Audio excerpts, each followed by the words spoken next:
incrível! Convidado especial de hoje é um cara que tem muito conhecimento, um vasto conhecimento, uma experiência gigante na área dele e vai ser demais. Eu quero que vocês convidem todos os seus amigos, envia para 5, 10 amigos, para quem faz sentido ver essa live. Vai ser demais. E eu já aviso, é a primeira de várias outras que nós vamos fazer, porque é muito conteúdo. O cara é simplesmente fera demais e eu vou estar chamando ele agora aqui. O Fraga vai vir comigo para essa.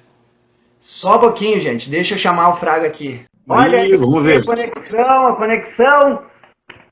Pera aí. Vamos ver. Ah, isso aí. Consegui. Senhoras e senhores. A gente paga um pouquinho de mico no começo. Vai lá, Thiago. Ancore aí, ancore. Meu irmão, satisfação ter tu por aqui, cara. Eu tava falando agora já que live incrível promete, e eu já avisei aqui a nossa audiência que essa aqui é a primeira de várias que a gente vai fazer, porque, cara, tem muito assunto, a gente conversou um pouco e eu tenho certeza que tem muita coisa legal pra gente falar, muito conteúdo, porque, cara, tu é dono de um vasto conhecimento e a gente quer saber mais sobre a tua pessoa, eu quero saber, a nossa audiência quer saber quem é o Fraga. Olha aí, boa. Não cria uma expectativa muito grande, tá? Senão daqui a pouco a régua fica alta e o pessoal depois se assusta. Não foi tão bom assim. Mas vamos lá. Primeiro lugar, primeira coisa que eu vou perguntar. Todo mundo me ouve bem aí, será? Tu tá ouvindo bem? Todo mundo ouvindo bem, eu tô ouvindo muito bem aqui. Deixa eu ver pra minha... Aqui, tá, minha assistência técnica aqui, tudo certo, áudio chegando bem aqui, ó. A doutora Tássia já ouviu. Então, quem é o Fraga e quem é, vamos dizer assim, o Fraga se mistura com a Notri às vezes. Falo da trajetória ou falo direto da pessoa? Quem é o Fraga hoje? Quem é o Fraga, então? Então, sem a trajetória. O Fraga, guri modesto... Não, brincando. Não, é o seguinte, humildade sempre. Agora, modéstia, nem sempre. Né? Porque questão de mercado, aí estou me colocando melhor, muito bem embasado das questões técnicas, normativas, sempre tentando passar conhecimento para cliente, que é o fundamental. Não deixar lacunas onde a pessoa fique, mas peraí, isso aqui eu não compreendi.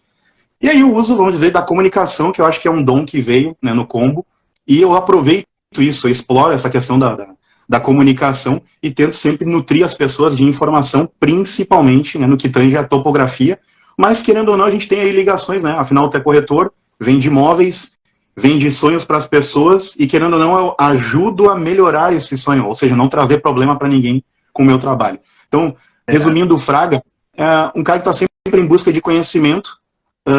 Óbvio que às vezes a gente não vai conseguir saber tudo, e na minha profissão, com certeza na tua também, tem algo semelhante, que é, por mais que a gente estude 50 anos, em algum momento da vida talvez eu comece a me tornar obsoleto, e aí com isso vai vir daqui a pouco uma jovem, vamos dizer assim, uma nova safra de topógrafos, onde com o tempo eles vão passar por cima de rolo compressor, mas eu espero que isso demore bastante para acontecer, tá? Mas aí, faz parte. Não, mas vai. Mas é uma busca incessante. Todas as lives que a gente fez aqui, a gente sempre fala sobre isso, né? Que é buscar conhecimento, ir atrás de mais conhecimento todos os dias, porque o mercado muda muito rápido e a gente precisa, é uma evolução constante, né? Então, como eu sempre digo aqui, se a gente não evoluir junto, cara, a gente vai ser engolido, né? A gente é prova viva disso. Todas as mudanças que ocorreram, eu como corretor, muita coisa já mudou, né? Então, cara, não é diferente na tua área. O cara que vende carro, ele precisa se aperfeiçoar. O cara que vende bike, ele mudou. Tudo mudou. Todo o cenário mudou e a pandemia também fez com que esse cenário avançasse muito rápido nesses 2 anos, né? Então, é uma evolução muito rápida, digamos assim. E a gente tá surfando essa onda. A gente tá fazendo a nossa parte. Então, assim, cara, todos os dias a gente busca conhecimento, a gente está sempre aprendendo, né? E ter pessoas assim, porque o grande lance de tudo, né? O que move o mundo não é as respostas, né? É as perguntas. Porque verdade. quando a gente sabe todas as respostas, vem alguém e muda as perguntas. Então a gente tem que estar sempre em busca, né? De mais conhecimento, mudando as perguntas para ter outras respostas. E, cara, Fraga, como é que tu chegou assim na topografia? Como é que tu enveredou para esse lado aí? Bom, aí vem uma questão da trajetória. Se eu ficar contando toda a história linear, primeiro vai demorar a 1 hora inteira da live, mais ou menos, né? E a outra que tem um monte de história triste no meio, mas não vou contar isso. Vamos lá. Traçando um paralelo bem rápido. Comecei a trabalhar com 11 anos de idade, por causa da mãe, por uma questão de supervisão, e, tipo assim, o pessoal vai falar, pô, trabalho infantil? Não, na verdade foi assim, foi para que ela mantivesse os olhos em cima de mim para que não acontecessem coisas. Então, vim do ramo calçadista, depois jaquetas, confecções, até que com ali pré-adolescência comecei a migrar para metalurgia. Aí trabalhei um tempo também frio com isso, então, Deus o livre citar a empresa, enfim. Outros tempos, né? Outros tempos. Querendo ou não, eu comecei bem cedo também. Eu vou fazer 36, mas já tenho 25 de carreira, então é bem esquisita a coisa. Aí, enfim, teve um momento do hiato onde eu fiz o Senai, várias amizades, e ali eu comecei a entender um pouco melhor, assim, realmente, estudar não são ciclos que o cara vai vivenciando, vai conhecendo pessoas, vai conectando informações, experiências, e aí, disso, permaneci por um tempo dentro da metalurgia, trabalhei um período que foi meio confuso dentro do teu ramo, só que na parte de locação, voltei para metalurgia, e aí o que aconteceu? Ali que começou a mudar as coisas a partir dos 22, 23 anos. Então, esquece essa história toda, e aí começo a me aprofundar na metalurgia, só que eu vi que eu não tinha muito talento para a questão do torno e da fresa. Medo de perder dedos, mãos, braços. Eu, cara, quer saber? Eu acho que eu vou fazer outra coisa. Me apaixonei por um período pela solda, e aí, de soldador, projetista de estrutura metálica, que era algo que eu já trabalhava, eu fazia estruturas, e aí, disto aí, o que aconteceu? Eu remetia um conhecimento lá do tempo do Senai, lá de trás, por isso que eu quis contar toda essa linha, assim, rapidamente, onde daí, da solda para o desenho, do desenho onde eu resgatei conhecimentos do passado, aí me imbuí de uma coisa que eu fazia, e vi o desenho dos outros, eu comecei a fazer o desenho para que outros fossem manufaturar, né, as peças. E lá dentro, agora que vocês vão entender, lidando com engenheiros civis, eis que um dia falam da tal da topografia. E aí eu vou chegar na parte interessante agora. Ouvi falar da tal da máquina, que é a estação total, o equipamento, estação total, que parece uma câmera fotográfica robótica que fica em cima de um tripé, que geralmente o pessoal vê em trânsito, tipo rodovias, como 136, 239, e acha que vai ser multado, né? Acha que é o pardal. Sim, já então, até eu já me enganei, né? Sim, e geralmente quando o cara tá trabalhando com aquilo, ouve o pessoal gritando, pô, tô me multando aí, mas não, né? Enfim. Aí, assim, por causa daquele instrumento ali, essa ferramenta, né, que é a estação total, que ainda é muito utilizado, mas depois eu vou explicar as diferenças entre esse equipamento e os mais modernos, que eu tô com aqui do lado e vou mostrar durante a live. Então eu fui por causa da estação total, mas como curso, que foi feito na Bom Pastor, em Nova Petrópolis, a principal atribuição do curso era de georreferenciamento, eis que eu descobri que, pô, eu não vou trabalhar muito com esse equipamento que vamos dizer assim, foi o que despertou a paixão e o interesse. E o porquê do interesse é a topografia. Não só pelo equipamento, mas eu tenho duas paixões na vida. A primeira delas, tecnologia. A segunda delas, campo, mato. E foi isso que me levou à topografia. Então, toda essa linha, para daí traçar e te dizer, Thiago, o que me levou à topografia, mato e tecnologia, e a tal da estação. Mas aí, depois eu vou mostrar melhor o tal do receptor GNSS, lá dentro eu vi a necessidade de me aperfeiçoar com o georreferenciamento. Aí agora deixo o espaço aí para pergunta, enquanto eu tomo uma água. Não, mas é que é uma, assim, para mim, eu já ouvi falar, né, porque por trabalhar dentro dessa área, então a gente acaba ouvindo, mas não tem o entendimento. E a minha pergunta, ela abrange para, por exemplo, para minha mãe que está olhando lá agora, o que é o georreferenciamento? O que é esse tal de georreferenciamento? Bom, vamos lá, então vamos as explicações agora. Vou tentar não tornar isso aqui muito chato, assim, não parecer uma aula mesmo do tempo de sala de aula. Mas qual é que é a necessidade? Por que assim, se fala em georreferenciamento hoje? Se nós formos olhar as descrições de matrícula, eu sei que tu deve ver isso com uma certa frequência, né? Aí tu já deve ter prestado atenção lá. Um imóvel medindo tantos metros quadrados, com um segmento de reta tal e ângulo tal interno, né? As inflexões que a gente chama. Geralmente aparece lá, ângulo interno de 90 e tarará, tarará. Só que daí tu fica assim, tá, mas como que eu vou saber exatamente a posição disto numa quadra, dentro da cidade, dentro do bairro, ou saber a posição dela perante o globo? E aí, assim, para analisar isso, eu vou tentar traduzir isso de uma maneira não chata. O topógrafo, quando trabalha com a estação, que é essa câmera robótica, ele está arbitrando coordenadas. Para tu pensar assim, arbitrar, que coisa chata, que coisa rígida, dura, né? Mas eu vou tentar simplificar para vocês aí que estão ouvindo. Pensa numa tabela de Excel. Tu tem colunas com as letras e tu tem a ordem numérica, né? Quando tu coloca lá, na célula, sei lá, na linha B, com o número 12, ali tu está arbitrando uma coordenada dentro daquele cenário, né? É o mesmo que tu faz no equipamento. Só que daí agora, globo terrestre, vamos lá. Eu vou arbitrar algo. Porém, como é que eu vou ter a posição local numa área? Eu não tenho como. Eu não tenho como dimensionar aqui dentro, com esse equipamento, essas coordenadas com a posição em cima de uma placa tectônica. Aí, isso que vem esse cara aqui, ó. Receptor GNSS. Posição global, georreferenciamento. Esse carinha aqui, que custa uma bela de uma grana, ele que proporciona, no caso, esse rigor de dar ao mapeamento, ou seja, em cima do globo, que tu tenha a localização com a coordenada.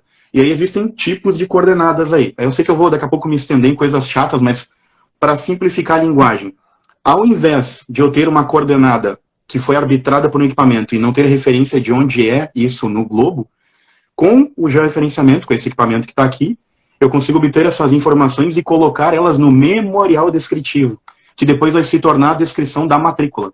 Ou seja, eu pego então, vamos pegar aqui uma ilustração tosca minha, ó. A caixinha do óculos, finge que esse é o teu terreno urbano, 12x30, que é o mais clássico que a gente vê. Se eu estou com a estação total em cima desse ponto arbitrando, eu não tenho as outras informações da posição, não tenho as inflexões e eu não sei os limites da área. Quando eu utilizo esse equipamento, eu consigo ter tanto as coordenadas quanto todas as outras informações que a estação total tem. Aí agora vem aquela pergunta intrigante, tá, esse equipamento que tu tem, ele vai eliminar e extinguir de uma vez por todas o equipamento que a gente vê na rua, a estação total? Não por um detalhe. Se tu for fazer dentro de uma caverna, por exemplo, mineração, lá eu não tenho sinais de satélite que entram em contato, que mandam as informações para a placa dentro do receptor.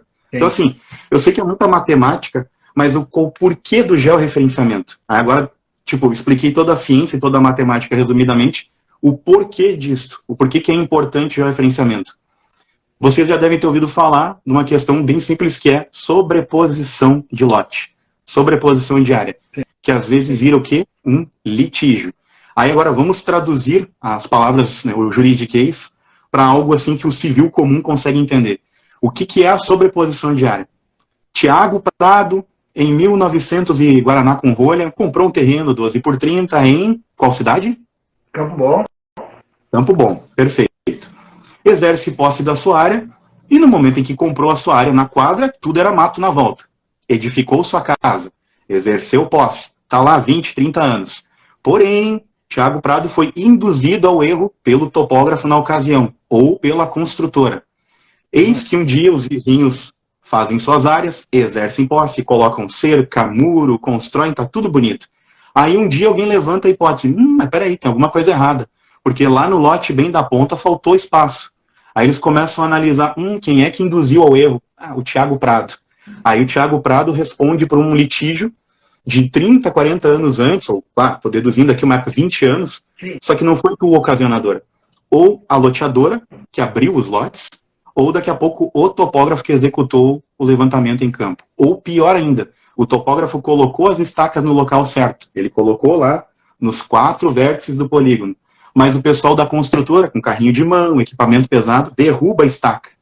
Aí vai lá alguém, eu acho que era em tal lugar, vai lá e bate a estaquinha de novo. E daí tá totalmente fora. Aí é o seguinte, para acabar com esse tipo de dor de cabeça, por isso que inventaram o GEO. Aí agora tem a questão de norma nova, né? Porque nós estávamos ainda com os balizadores de normativa de 73, pasme, a gente está falando de 50 anos, e não se mexia em nada na parte urbana. E aí, na metade do ano passado, saiu a tal da norma. Eu vou ficar falando de números às vezes, mas vou tentar traduzir sempre. Pode falar. Saiu a norma 17047, que estabeleceu as normativas para georreferenciamento urbano, porque isso começou primeiro em áreas rurais. Então se determinou que deveria se colocar marcos sobre tais métodos, catalogar essas informações com uma memória de cálculo, uma tal de uma planilha ODS, que os topógrafos que estiverem ouvindo agora vão pirar, porque eu estou falando o filé da topografia atual, né? E aí, depois deles balizarem isso e começarem no rural a eliminar esses problemas com litígio, né? Ou seja, de um entrar com uma ação contra o outro, né? Ou seja, a parte autora contra o réu, os dois respondem, existe um inquérito, aí é feito um levantamento pericial, ao qual eu também sou perito pelo Tribunal de Justiça, e mediante o inquérito se esclarece ao juiz o quesito, olha, a autor tem razão ou o réu tem razão nos seus argumentos. Enfim.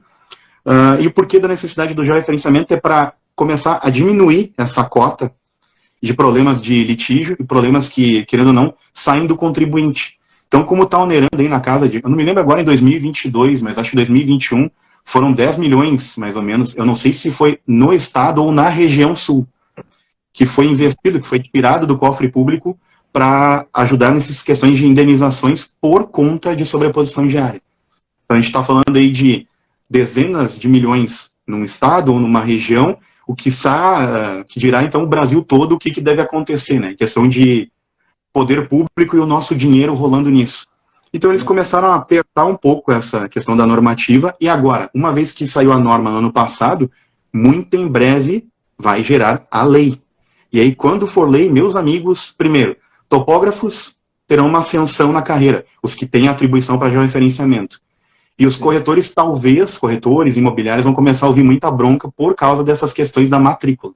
Porque lá em 1980 foi feito de uma maneira, e aí o pessoal nunca se deu conta de que a área está posicionada, às vezes, equivocada, né?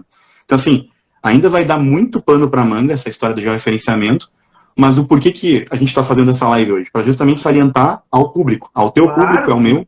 Mas é de suma importância, até porque, como alguns casos, né, tem vários loteamentos novos aqui na região, que eu tenho, inclusive, à venda. E aí, quando tu tem uma incorporadora que se preocupa e faz isso, né, ela vai lá e coloca postes de concreto e divide e coloca uma tarja, uma placa com o lote, a quadra, tá tudo bem especificado. Mas, às vezes, não tem. E aí, já aconteceu comigo, não nego, né? Mas antes de efetivar realmente uma venda, por exemplo, semana passada eu fui mostrar um terreno e não tinha placa, esse loteamento ainda está em fase de obras, ainda não tem a definição. Então eu olhei assim, lote 11, lote 12 da quadra 116. Cara, o que eu fiz? Cada um tem em média 12, são 12 de frente. Então eu peguei e contei a passos largos, mais ou menos de 1 metro, porque eu tenho quase 2 metros de altura e o meu passo dá 1 metro de distância. Então eu disse para o meu cliente, disse, olha, é mais ou menos aqui, mas não é exatamente aqui. É só para te ver a posição, aonde fica aproximadamente o terreno, os lotes, e a posição solar, para te ter uma ideia. Então, assim, cara, mas só que eu sei que às vezes acontece isso, né? De alguma forma as pessoas compram, e aí depois, mas não era bem aqui, era um pouquinho mais para lá. E aí, já não tem o que fazer, entendeu? Porque existe um mapa, então é muito importante os corretores, as imobiliárias, deixar isso bem claro para o cliente que precisa ter o georreferenciamento, se for um loteamento mais antigo, que precisa ter eu sei de vários casos, isso, como a gente falou, cara, tem assunto para muito, de chácaras, que o cara fez uma cerca fantástica, com arame farpado, 8 linhas, e estava meio metro fora. E ele teve que arrancar toda a cerca e mudar. Então, cara, tu imagina, mão de obra, tempo, estresse, porque está fora, entendeu? Então, é muito importante que esse alinhamento, essa referência, seja bem certa para te fazer, dizer assim, é aqui, esse aqui é o meu lote. Já vi também casos, Fraga, só para trazer rapidamente aqui. Não, ótimo. Contribuindo. Daqui a pouco eu venho com informação sobre isso. Sim. Bem próximo a mim, assim, amigo meu, né? E ele comprou uma casa e e aconteceu um erro, assim, que foi tosco na época, né? Os caras pegaram e disseram assim, o terreno é aqui. Aí eles balizaram a casa, mais ou menos por aquela linha, só que o terreno era um pouquinho mais pro lado. Aí o que aconteceu? Cara, a casa dele ficou fora do diâmetro certo e a garagem dele ficou extremamente apertada. E do lado morto da casa, ao invés de ter 1 metro, ficou 1,50 m, que seria a diferença de abrir as portas do carro na garagem. Então, assim, cara, por isso que é muito importante isso aqui. É por isso que eu quero que essa seja a nossa primeira de várias outras lives, porque esse assunto é um assunto muito importante, né? Muito importante para mim como corretor, como a gente falou, porque tu vai conseguir posicionar bem o teu cliente e passar uma segurança maior, né? Na aquisição desse futuro imóvel. Então, é algo que é bom para não ter uma futura dor de cabeça, um problema lá na frente, né? Então é de suma importância a tua profissão. Eu tenho, né? Não tenho o que dizer, meu. Na verdade, assim, o que eu sempre digo para os clientes em geral, tá? Por mais que tenha uma área consolidada há muitos anos, é importante, é interessante que se tu tá, tipo, 20, 30, 40 anos, é bom fazer uma verificação, sim. É bom retificar a tua matrícula, até por um detalhe bem interessante, tá? Com essa lei, quando ela surgir, isso é um gancho bem bom para nós dois aí, ó, nas duas áreas, né? Corretagem e topografia. O imóvel ele vai passar a ter um valor maior quando ele passar por essa retificação e colocar essas coordenadas com a posição global. Tá? Isso eleva o valor, porque tu imagina o seguinte, Thiago vendeu uma área 20 anos atrás. Aí a família mudou de vida e tudo, e, cara, quero me mudar. Então, encontrei um lugar melhor em outro, sei lá, outro estado, a área passa de novo para as mãos de Thiago Prado. E aí no momento da venda, daí descobre-se, peraí, eu tava com o valor tabelado, sei lá, vou chutar aqui, só o valor do terreno, 180 mil. Ele vai despencar para uns 160 porque não tem essa alteração na matrícula. E as pessoas vão poder questionar. E isso com o tempo vai se tornar um argumento de venda ou de não venda para isso. Então o ideal é, façam isso, retifiquem, coloquem essas informações. Eu sei que daí parece que eu estou trabalhando simplesmente a meu favor, mas é até por uma questão assim, hoje tu vai pagar um preço X, e isso vai compensar muito em breve no momento da venda, ou daqui a pouco por não pagar uma multa, se vier a acontecer multas. Porque o que é a tendência? O primeiro lugar onde eles vão começar a colocar essa imposição, Porto Alegre. Como estamos próximos, região metropolitana, que é o conglomerado de cidades anexas, muito em breve isso vai começar a chegar na gente. E, por último, vai para as cidades que estão mais afastadas da região metropolitana. Então, é uma questão de lógica. Quanto mais cedo tu fizer, menor o preço. Maior a tua lucratividade no futuro. Sim. Aumenta esse leque. E uma coisa interessante, tu falou de litígio, eu lembrei de um caso. Meu primeiro caso de perícia foi... Os lugares eu posso falar, as pessoas eu não posso dizer, obviamente, por uma questão de conduta, né, de cartilha. Mas o primeiro caso que eu peguei foi na comarca de Taquara, a gente chama de comarca porque às vezes é um registro na cidade, corresponde a outras 2, 3 cidades no entorno. Então a gente chama de comarca. A mesma coisa, Dois Irmãos, que corresponde a Santa Maria do Herval e Morro Reuter. Até para quem não sabe isso, essa cidade, se alguém aí da nossa live é dessas cidades, a comarca que atende a essas cidades é o registro de imóveis de Dois Irmãos. Mas o meu primeiro caso foi lá, Taquara, peguei, no caso, a situação, analisei os dados, parte autora e réu, né? E aí, o que aconteceu na área? A parte autora, né, dizia que o réu, no caso, teria invadido uma parte aos fundos. Digamos que aqui tem a rua, o arruamento da quadra, e aqui criou-se uma barriga, criou-se uma bolha. E por que ele ocasionou isso? Pensa naquela a cerca, a tela convencional, a traçada aquela, que forma os quadradinhos, né? A mais clássica dos anos 80 e 90, que a gente vê em campinho de futebol. Perfeito. O cara começou a jogar entulho ali, a pessoa. Jogou entulho. O que aconteceu com os moirões? Que na verdade o nome técnico é mourão, mas ninguém fala. Com o tempo, a madeira, aquilo tombou, caiu a cerca.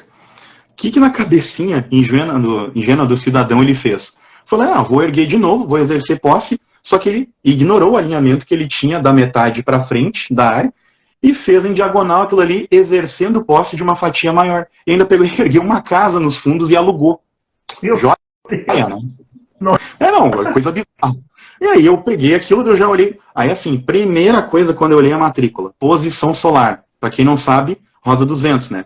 Norte sempre apontado em cima, sul baixo. Aí para vocês aí, não sei qual lado que vai ficar o correto na live, mas para quem olha para uma prancha, né, para um desenho, para um mapa, a tua esquerda oeste, a tua direita leste. Então, enfim, aí eu olhei ali, orientação solar completamente desorientada, bagunçada. Não sei o que deu na cabeça do topógrafo na ocasião, que colocou aquilo invertido. E acontece, é bizarro, mas acontece. Aí tá, o tamanho do polígono, ok. Aí eu fui lá com o meu equipamento, verifiquei, e aí hoje, devido ao georreferenciamento, como é que são as pranchas entregues ao TJ, que é o Tribunal de Justiça, e nos registros, devido ao geo. Eu não vou ficar dando aqui spoiler, senão eu estou alimentando a concorrência, né? Mas é o seguinte, tem que cuidar de algumas coisas. A primeira... vou dar um dropzinho aí pro pessoal para, já ficar com as orelhas em pé. Hoje é indispensável que tu entregue, já que tu faz já o referenciamento, entregue uma prancha, um mapa, como alguns chamam, um desenho, com a imagem de satélite. Fora outras coisinhas, aí, outros perfumes, que pro pessoal agora não interessa, mas que eu esclareço isso no momento do orçamento. Né?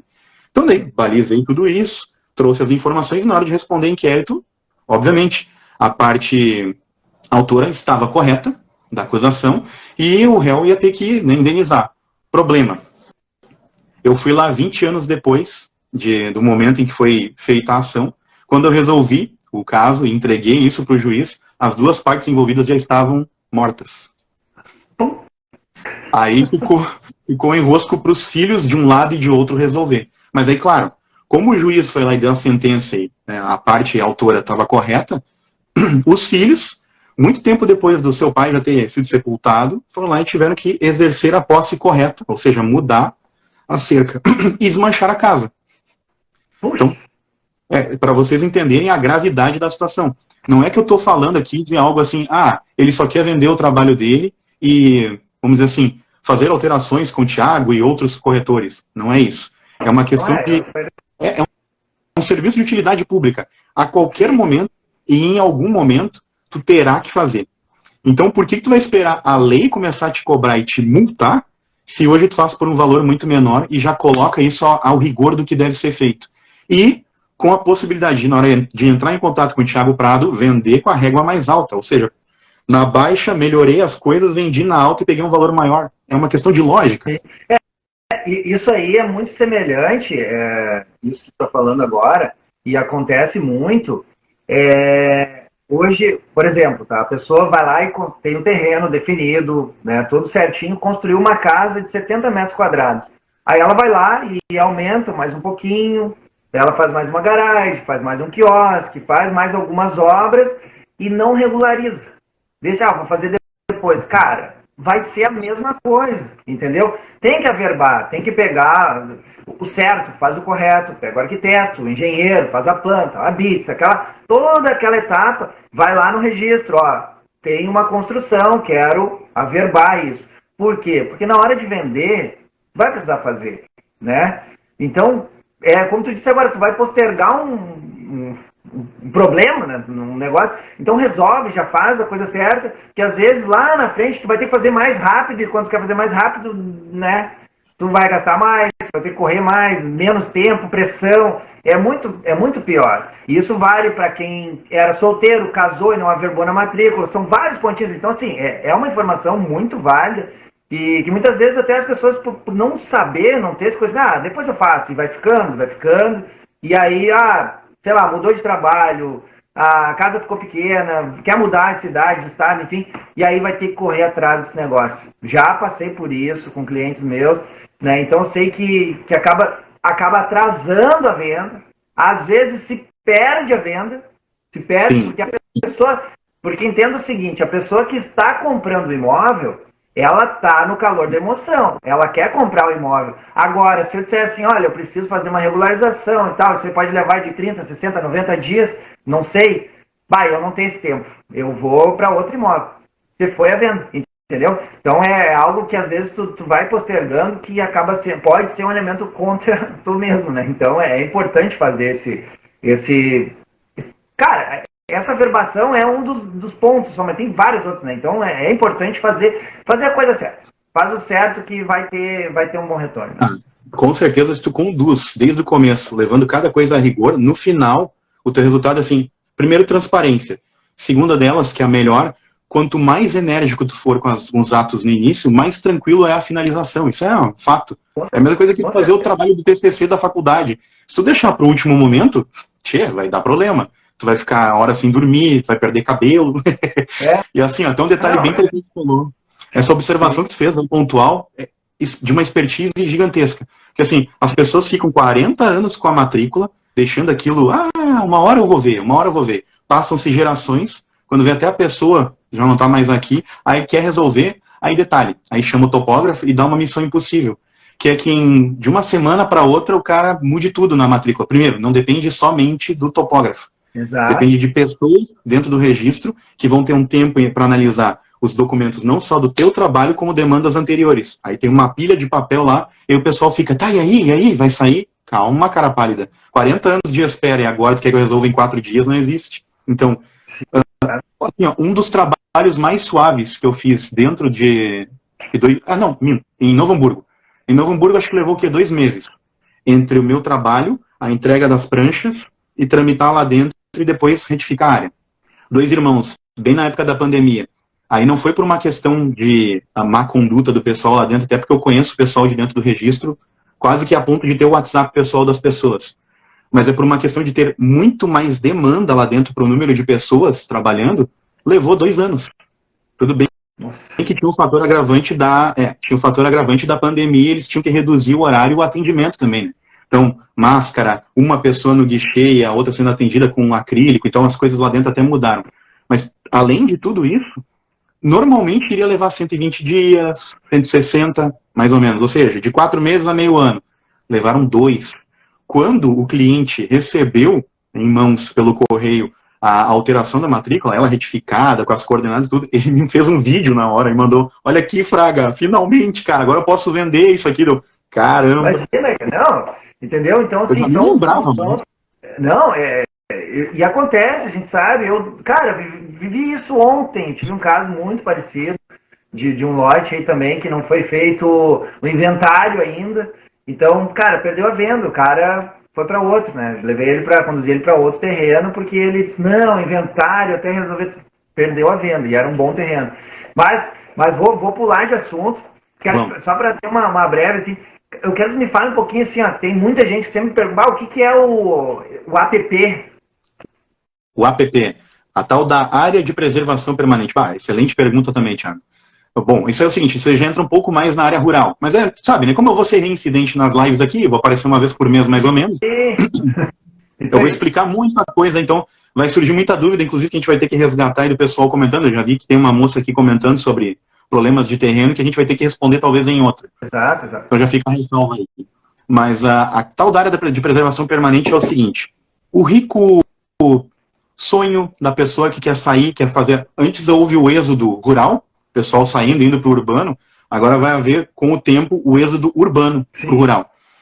Tem muita gente já de olho em área rural, tem muita área em expansão, com vinícolas e tal, enfim, asfaltando ruas que a gente imaginava que isso nunca ia ver isso em vida, e está saindo. Né? Houveram muitas obras nessa questão. Então, áreas em expansão, melhorando o acesso a áreas rurais, o pessoal começa a ficar mais de olho. E aí o que acontece? O pessoal compra lá a tal da área. Aí, mínimo módulo rural. Eu vou traduzir agora. A federação, ou seja, o Brasil, como país, instituiu o seguinte: o mínimo que tu pode comprar para ter uma matrícula individualizada são 2 hectares. O município ele pode colocar essa régua um pouco mais alta e estipular 3, 4, vai depender da região. Né? Aqui tem cidades no sul, por exemplo, 2 Irmãos, eu cito muito porque é onde tem o escritório, né? Lá é 3 hectares para o mínimo módulo rural, para tu ter a matrícula individualizada. Já em outras localidades, com acho que Lomba Grande, acho que a maioria deve ser 2 hectares. Então, em suma, compra a área. Aí, lindo, correndo água no pátio, né? Maravilha, é bom. Só que tem a questão da dor de cabeça. Aí tu não lê as normas, não entende, não te embasa, compra a área, vai lá, coloca as marcações, bate estaca bonitinho, chama o topógrafo apenas com a estação, sem o georreferenciamento. Aí o topógrafo também ele é aquele que só vai e exerce a sua função técnica e não fala nada de norma, não toca nem um pouco sobre o assunto de lei. Porque é o seguinte, a área de preservação, na verdade, não é o topógrafo que dá o laudo. Isso são outros profissionais da área, tipo agrônomo, biólogos, o que mais? Geólogos podem laudar isso. É que depende da atribuição e depende da faculdade onde se fez, no caso, o curso, né? Se tramitou o curso. Só que daí eu, quando vou lá, por andar com toda essa turma sempre, e também o pessoal do judiciário, eu sempre dou instruções ao cliente. Olha, identifiquei lá que tem água correndo no teu pátio, aquilo, em aspas, caracteriza uma sanga ou um córrego, aí vai depender do tipo de fio de água que corre pelo pátio. Então, de onde tem a cota de cheia? Pensa o seguinte, período chuvoso do inverno, onde o leito do córrego da sanga fica mais alto. Daquele ponto da cota alta, dali 30 metros cada lado, tu, em tese, não deveria nem pisar lá dentro. E aí, o que acontece? As ricas pessoas vão lá, o sonho de construir uma cabana bem perto da água, e coloca dentro da área de preservação permanente. Em geral, 70 mil de multa e 1 noite na cadeia. Ponto. Claro, salvo alguns enganos aí, né? Depende da lei e depende de como a pessoa vai avaliar. Thiago Prado tem sem reincidência na delegacia, ou seja, não tem passagem. Talvez eles só te deem a multa. Talvez tu responda sem liberdade. Mas assim, é passível disso acontecer, tá? Depende do local e depende do que mais tu fez. Se tu só tá verguendo a casa, dependendo do período, a pessoa identifica, tá na fase cinza, mas não encanou esgoto. Agora, se tu encanou esgoto, para onde tu dispersou? Como é que era a conduta do teu fosso negro, ou, sei lá, onde tu tratava essa água para ser depois dispersada para um tratamento? Então, tudo isso vai influenciar. Então, assim, pessoal, já vi vídeo de corretor, tá? Que o pessoal vai lá empolgado e fala, olha aqui, água e tal. E ele estava vendendo uma área de 3 mil metros quadrados. Eu olhei aquilo, aí um amigo meu que queria comprar e veio todo entusiasmado. Fraga, olha aqui, essa área linda, tal local. Daí eu olhei e muito bonito. Eu, como leigo, antigamente ia te dizer, vai, compra. Analisei o polígono, olhei os fios d'água, puxei 30 metros para um lado, 30 para o outro no Google Earth e mostrei, cara, se tu comprar isso aí, parabéns, tu vai ser o feliz proprietário de uma cela na cadeia. Aí ele deu risada, apavorado, fez o olho maior que a cara, deu, cara, isso é uma área de preservação. Em teoria, o que o cara tá te vendendo, primeiro que ele não vai individualizar a matrícula com 3 mil metros quadrados. Ele precisaria de 20 mil metros quadrados, não 3 mil. Então, eu falei para ele, tu exerceria posse de uma fração ideal da área, ou seja, tu seria um condômino com outras pessoas. E onde tu queria exercer posse, colocar cerca e colocar uma casa, tu ia cometer crime ambiental. Então, assim, o pessoal tem que ter muito cuidado. Tem que chamar, às vezes, geólogo, sim, biólogo, tem que, às vezes, fazer um laudo de cobertura vegetal, e daí não sou eu que faço. Existem os profissionais da área da ambiental, gestão, ou bacharel, ou engenheiro, o engenheiro agrônomo. Às vezes a gente acha, não, o Brasil passa a mão por cima de tudo e tá tudo bem, não vai acontecer nada. Tchê, se daqui a pouco, Thiago Prado vende uma área pro Fraga, o Fraga é leigo, exerce posse da área, tá lá bem tranquilo, quando vê, entra em atrito, entra em conflito com o vizinho, por causa de uma cerca, ou porque o boi invadiu a tua área e comeu a tua horta inteira. Aí tu fica brabo. Aí tu entra em ranço com a pessoa. Quando vê, passa uns 15 dias, tu tá tomando chimarrãozinho tranquilo em casa, com a tua alpargata, com a tua prenda do lado, tá tudo lindo, tocando uma viola no fundo, Luiz Marenco, vamos rir, né? Vamos criar uma atmosfera. Tu tá feliz, tu não tem incomodação na tua vida. Chega a cartinha, o cara com a maleta preta, parece o Neo do Matrix, e te entrega assim. Olha aqui, tu vai ter que comparecer ao fórum para responder por um crime ambiental, porque o cara te denunciou. Então, assim, é muito delicado o que eu tô falando. O pessoal, quando vai comprar área, tudo bem que tem a emoção, e às vezes eu sei que tu acaba vendendo até por causa do entusiasmo da pessoa, e, de fato, isso é legal. Eu também ainda estou no sonho da casa própria, ainda não tenho, né? Ainda moro de aluguel por uma série de fatores de investir nos meus equipamentos, mas o que eu digo para vocês é como eu entendo da lei e eu trabalho por ela, eu sou o chato, é aquele cara que, quando tu marca assim, eu vou fazer uma vistoria diária, eu vou reconhecer a área com um corretor. Quando eu desço do carro, vestindo meu coletinho, meu chapeuzinho, os óculos aqui, o pessoal olha, lá vem bomba. Primeiro o pessoal pergunta se eu sou do IBAMA. Primeira coisa. Outra coisa, que eu sou da Receita Federal. Tá devendo? Não tá prestando conta aí como é que é, da declaração de imposto de renda? Aí em terceiro eu falo, não, cara, eu vim aqui para amenizar as coisas. Eu vim aqui para não deixar a porcaria acontecer nem pro teu lado, nem pro lado do cliente. Aí os caras se desarmam. Mas é isso, eu dou orientação, faltou água, eu dou orientação e o pessoal às vezes se assusta. Cara, é sério que existe isso? Eu, sim, cara.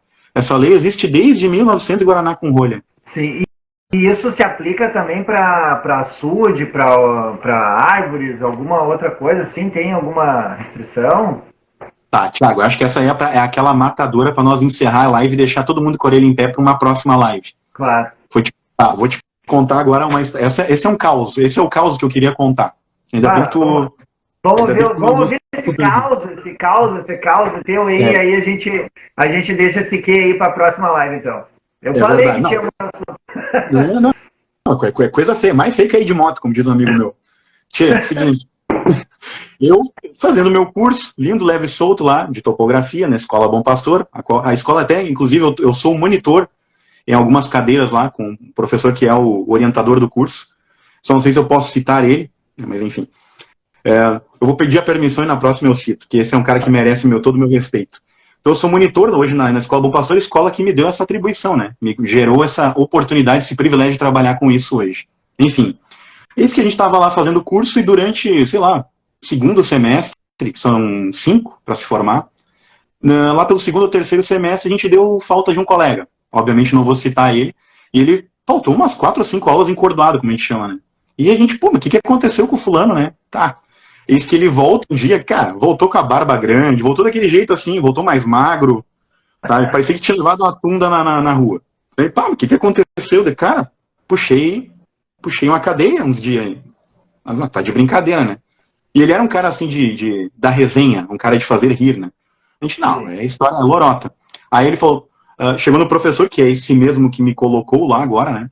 Pra monitoria. Ele, professor, acho que nós vamos ter que fazer uma visita lá para o senhor demonstrar fisicamente todas as burradas que eu fiz na minha área e que me levaram para o Chilindró. Ele, tá, perfeito, fulano, vamos lá então.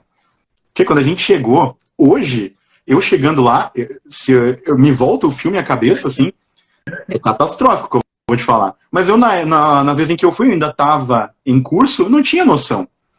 Moral da história, comprou uma área lá, seus 5 hectares, lindo, cheio de araucária. Só tinha araucária e cerca. O que o bonito fez? Sem perguntar nada pra ninguém, sem pedir nada pra ninguém, e aí vem a pega do que eu falei da incomodação com o vizinho. Derrubou as araucárias, uma meia dúzia, meteu um açude, mas um açude lindo, top de cinema.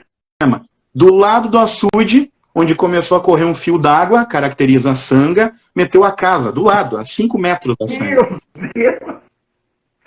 Não precisa dizer mais nada. Puxou uma cadeia bonita, vendeu a área por metade do preço para poder pagar a fiança e voltar para o mundo normal. E ele mostrou aquilo.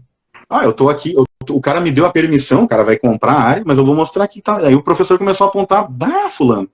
Mas olha só, o somatório de erros, assim, a curva de erro foi assim, ó, de 0 a 100, em 2 semanas. Uma meia dúzia tranquilo. O cara derrubou. E bem onde eram as araucárias, fez o açude. Do lado do açude começou a correr fio, porque ele começava a encher da chuva, caracterizou sanga. Aí o cara colocou a casa pertinho, é o sonho de todo mundo, casa perto da água, para manter uma temperatura legal. Moral da história, dormiu uns dias lá, pagou fiança, voltou ao mundo real, depois apavorado, com o cabelo desse tamanho, parecia o Taz, depois do Vortex. E aí ele disse, cara, nunca mais eu faço uma indiada dessa. E por que isso aconteceu? O vizinho tinha o costume de entrar no pátio, quando aquela área pertencia ao antigo dono, e ia lá catar lenha. E aí o cara, esse meu colega, exercendo posse da área, falou, cara, não quero mais que tu transite dele. Ué, mas como assim? O fulano deixava? Por que tu não vai deixar? Eu falei, cara, porque agora é meu pátio. Eu tenho os cães aqui de guarda e tal. Ele comprou lá uma raça lá que é super... além de pastor alemão, é uma coisa assim que é pra arrancar pedaço da pessoa, né? Ele falou, como é que eu vou deixar que tu entre aqui? Aí daqui a pouco os meus animais te caçam, aí arrancam um naco teu, eu vou responder por isso. Pois o cara bem quieto foi lá e pimba. Sabia dos erros, denunciou, cara. Moral da história, 500 mil se transformaram em 250 e mais uma cadeia e o registro lá. O cara tem uma ficha agora corrida por crime ambiental. Qualquer coisa que ele vier fazer hoje na rua, ele tem esse antecedente ali que manchou a vida do cara. Sim. Imagina, cara. Pois é, mas vamos lá. Às vezes, como a gente falou agora no início da live, às vezes as pessoas fazem meio sem ter noção, né? Não tem não consegue mensurar o tamanho da burrada, para não falar outra coisa, e aí, cara, não busca a pessoa que tem um entendimento ou conhecimento, simplesmente chega lá e mete a motosserra, mete uma máquina, faz um açude e uma casa pé d'água, né? Porque o pé dela tá dentro da água. Já vi casos assim, né? Tem aqui, até na Lomba Grande, que tem uma chácara que eu acho maravilhosa, eu acho linda aquela casa. E a casa avança assim dentro do açude. Esses dias eu passo pedalando lá, né? Daí eu fiquei pensando, será que isso pode? Mas eu não sei. Então, cara, melhor pensar bem, né?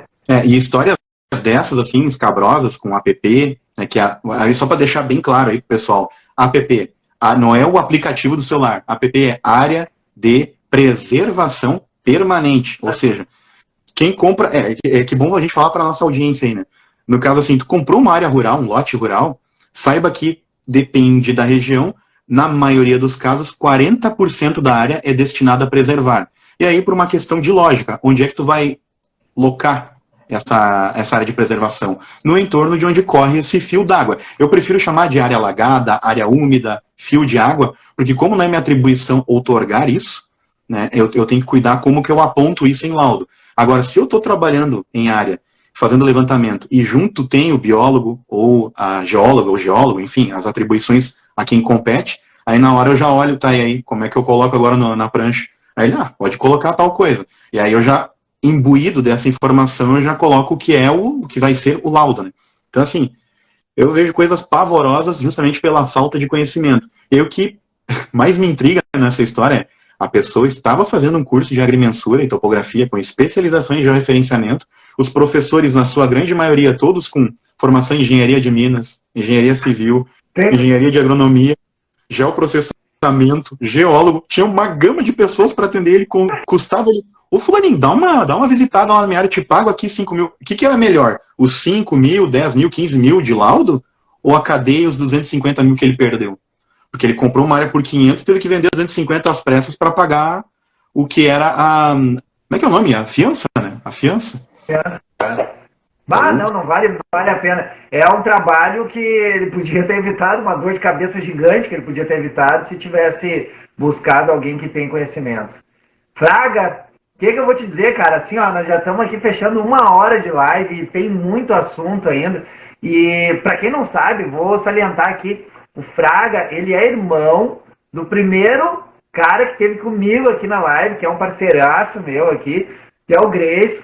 Então ele deve estar aqui com nós, aqui está assistindo. Ele tinha falado, na época a gente conversou, ele falou, meu irmão é topógrafo e tal. Eu disse, cara, show de bola, mas eu tenho que conhecer ele. E pessoalmente a gente ainda não tinha se conhecido. E cara, isso aqui está sendo muito bom para mim, para minha audiência, para a tua audiência. A gente está levando essas informações, contando esses causos, né? E isso aí, cara, indiretamente, eu tenho certeza que uma ou outra pessoa está pensando, mas é alguma coisa parecida com aquele negócio que tem lá na casa do meu avô, do meu tio, entendeu? Então é bem... Isso aí dá muito assunto ainda, tem muito assunto para a gente falar. E justamente até porque, como a gente vai ter vários momentos, eu creio que na programação agora do Thiago Prado é uma live mensal com o Fraga, né? Da Nótria para esclarecer. Vamos fazer uma live. Nós vamos criar até um podcast aí. Logo tem. Tem o teu canal também, é importante a gente deixar aqui para a audiência o canal do YouTube. Né? A gente tem. Eu sei que tu tem outros projetos paralelos aí também. Então, cara, tem bastante coisa ainda para a gente trazer para a nossa audiência aqui. Quem sabe um dia tu aparece no nosso lá, que é o podcast mesmo.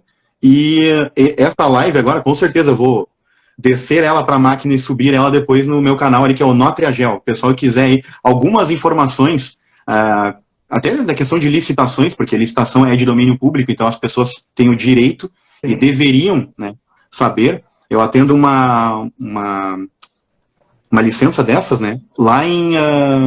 mas não é licença ambiental, como é que é o nome agora? Enfim, eu atendo uma demanda dessas aí lá em Ivorá, que é bem próximo a Santa Maria. Então, assim, uma licitação que pintou, agora me veio o nome, e aí precisava geólogo, ambiental e topógrafo. Então fui eu lá e os meus comparsas, né, do grupo ao qual eu pertenço. Eu respondo por uma empresa ambiental, que é o Grupo Farcouto, em 2 Irmãos, e aí eu tenho esse lastro com eles, né. Por isso, até por essa osmose de estar sempre envolvido com esses profissionais, que, vamos dizer assim, eu tenho uma desenvoltura razoável nesse quesito de entender, interpretar as leis, e já durante o momento em que eu estou fazendo o levantamento, eu já dou instruções ao cliente, né. E o que eu tenho que salientar, assim, tem muita coisa, muitos aspectos para a gente abordar das leis do gel urbano, e aí vai vir aí com o tempo uma cacetada de informações, e dessas questões de rurais, bom, praticamente assim, eu vivo, digamos que 80% dos meus levantamentos são rurais, eu vivo do agro praticamente. Só que agora, quando começar a dar essa enxurrada de trabalhos, de demandas, por causa do gel urbano, com certeza isso vai se inverter muito rápido, porque daí a demanda é muito maior, afinal, onde tem mais população e famílias instauradas? É no urbano. Então, assim, é interessante a gente fazer esse trabalho até mesmo de conscientização de todos. Sim, vamos fazer. De melhorar a descrição e colocar esse rigor com o posicionamento global, e aí é aquela coisa, né, Thiago? Mais trabalho para ti, vendendo, lidando com a burocracia, mais trabalho a mim como topógrafo, e vamos fazer live para orientar esse povo aí, com certeza. Bora. agora tão fechado, cara, tão fechado. Vamos fazer sim, vamos fazer a live aqui, vamos alimentar esse canal lá do YouTube. A gente tem bastante conteúdo, tenho certeza que um tem a agregar aí. E eu tenho certeza que... Bom, eu já tive hoje um amigo meu, só de saber que eu ia conversar com o topógrafo, ele já me chamou e me fez algumas perguntas, né, que eu estendi, já perguntei para o jurídico, já perguntei para o topógrafo. Então, cara, a meta sempre é assim, eu sempre digo aqui, se a gente atingir uma pessoa, né, conseguir corresponder a uma dúvida, a alguma questão de uma pessoa, eu já vou transbordar, já vou ficar muito feliz em todas as áreas, que sempre tem alguém de uma área diferente que vem aqui para a gente conversar, contar da sua profissão, do seu case de sucesso, da sua vida, e isso aí a gente atingir alguma pessoa no sentido positivo, de fazer ela crescer, melhorar, enfim, né, isso para mim é muito gratificante e é isso que eu estou fechado desde o início do ano, de poder proporcionar isso para os meus amigos, para os teus amigos, né, para os nossos e para tantos outros aí que a gente está a nível... não Vale dos Sinos, Rio Grande do Sul, Brasil, né? Então a gente tem um mapa muito grande aí de pessoas que a gente pode estar atingindo aí de forma positiva. Tá certo? Fraga? O meu recado de encerramento. O meu recado de encerramento aí. Tenha um bom amigo advogado ou amiga advogada e um topógrafo. Vai te livrar de muito enrascado. Perfeito. Não, a gente formou essa trilogia aí, né? Vamos tocar, cara. Isso aí. A parte de semana passada eu tive uma parte jurídica também aqui, é legal, tem muita coisa importante que a gente tem que estar integrado disso tudo, assim, então trazer esse conhecimento. Tem muito assunto, então fica para a próxima live, tá, pessoal? Na próxima live a gente vai estar aqui e vai trazer bastante conteúdo e bastante informação. Dessa forma aqui, descontraída, porque a gente é assim mesmo, né? Jeitão pachola de falar. Bom, é isso. Deixar os spoilers para a próxima. Em primeiro lugar, um agradecimento aí, Thiago, pelo convite. Abrir o espaço para que a gente possa trazer justamente isso, lucidez, trazer informação para as pessoas, que é importante para não ter problemas futuros, né? Ou seja, durma em paz sempre, ou como diria o bordão do amigo meu, né? É melhor às vezes ficar vermelho 5 minutos do que amarelo o resto da vida. Perfeito. Que baita frase. Tá certo, meu. É isso aí, meu. Mas a gente tá aqui para aprender, né? Ninguém é tão ignorante que não tenha nada a ensinar e ninguém é tão inteligente que não tenha nada a aprender. Então essa é a minha frase para encerrar essa nossa live aqui. Tá certo? Fraga, um forte abraço. Nos encontramos aqui, se Deus quiser, em breve, com muito assunto aí. Gratidão. Forte abraço aí para ti, meu. Tudo que é de bom, de melhor para ti e para tua família. Obrigadão, Thiago. Abração, valeu, igualmente. Logo mais. Um abraço. Valeu. É.